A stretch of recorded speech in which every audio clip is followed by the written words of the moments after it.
This is Optimal Living Daily, episode 2200. Why is it so hard to exit a bad situation? By Isaac Morehouse of isaacmorehouse.com. And I'm your host and narrator, Justin Malik. And for now, we're going to get right to it as we optimize your life. Why is it so hard to exit a bad situation? By Isaac Morehouse of isaacmorehouse.com. The most common thing in the world is to hear someone complain about their job, their church, their school, or their neighborhood. It's almost a form of casual conversation. In many cases, people don't actually dislike these things, but they just enjoy ripping on them for fun. In many cases, though, there is a deep and genuine frustration, boredom, annoyance, anger, or pain. Why don't people leave? Why not exit the situation for a better one? It turns out this is one of the most difficult things to do. I don't think the primary difficulty in exiting a soul-sucking situation is for fear of the unknown. In many cases, even the unknown would be better than the known frustration. I don't think it's primarily because society places a too high level of respect on loyalty. I don't think it's primarily because of the illusion that we can change it from the inside or play the role of reformer. I think these are rationalizations people give for why they stay. There's a more fundamental reason people stay in bad situations. Staying means you get to play the role of two cheap, easy archetypes with quick rewards, the critic and the martyr. It's incredibly easy to be a critic.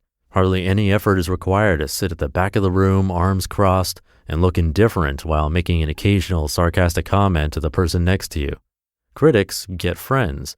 They get quick points and rally a small band around them in every setting. Every company has the critic and his cadre of cronies who circle around to hear his latest jab. Every church has the member who has meetings and conversations to discuss their concerns and troubles. Critics enjoy a weak form of respect, and they are never alone. Even in a happy crowd, as soon as one critic peels off and stands apart, too good for the activity, he attracts others who don't want to be duped or fooled. Being too cool is easy. Actually making good on your critiques and leaving that which you claim to be above is hard. The role of critic is not a bad one, but it's dangerous.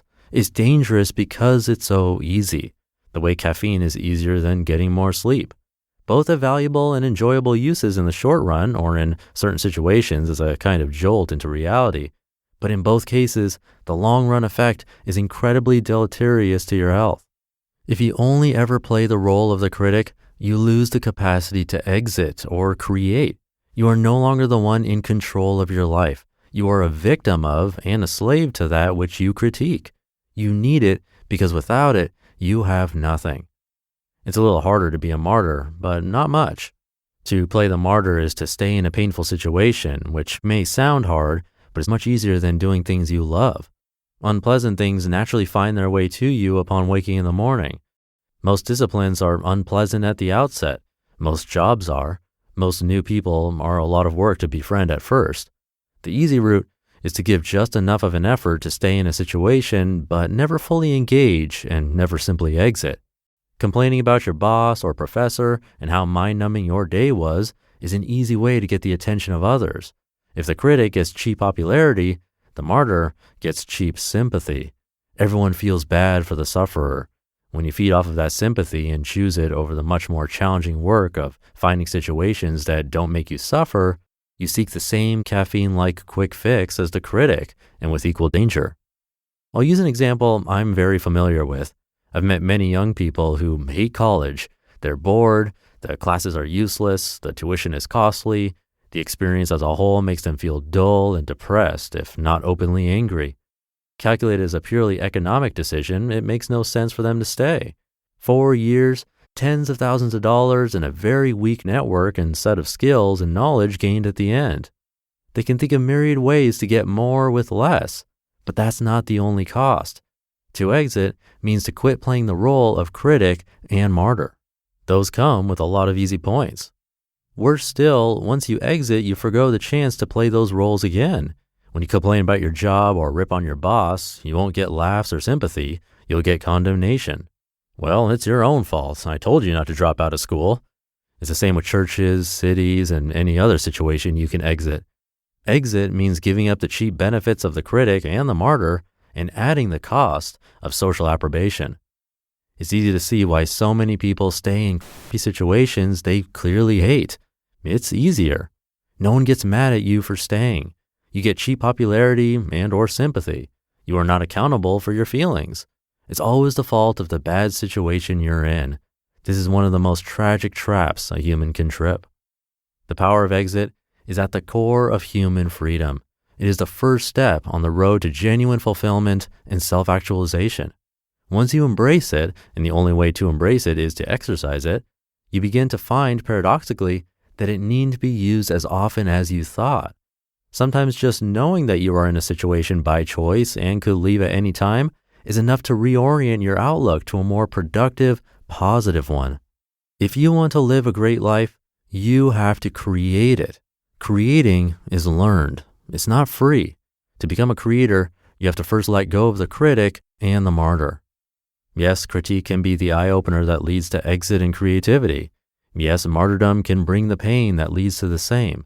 It's not that you'll never play those roles, it's just that you can't live in them. If you want to create a good life, you have to first exit the bad one. Exit alone is not sufficient. Indeed, some people get addicted to exit much the same way they can to critic or martyr, always leaving what's not working but never building what will.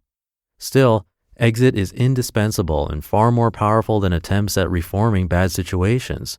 Reform is fundamentally submissive and reactive, while exit is empowering and leads to the creative and proactive. The martyr, the critic, and the coward belong together. Leave them behind. You just listened to the post titled, "Why is it so hard to exit a bad situation?" by Isaac Morehouse of isaacmorehouse.com. Thank you to Isaac. I do want to mention, if you're looking for another daily dash of motivation, join the daily job hunt email from Crash. It's founded by Isaac Morehouse himself. The daily job hunt teaches how to stand out to land job interviews, empower your entrepreneurial mindset, and stay motivated to grow your career. You can go to crash.co and join for free. It's a great resource. So with that, have a great rest of your weekend if you're listening in real time. Thank you for being here for episode 2200. And I'll catch you tomorrow for Minimalist Monday, where your optimal life awaits.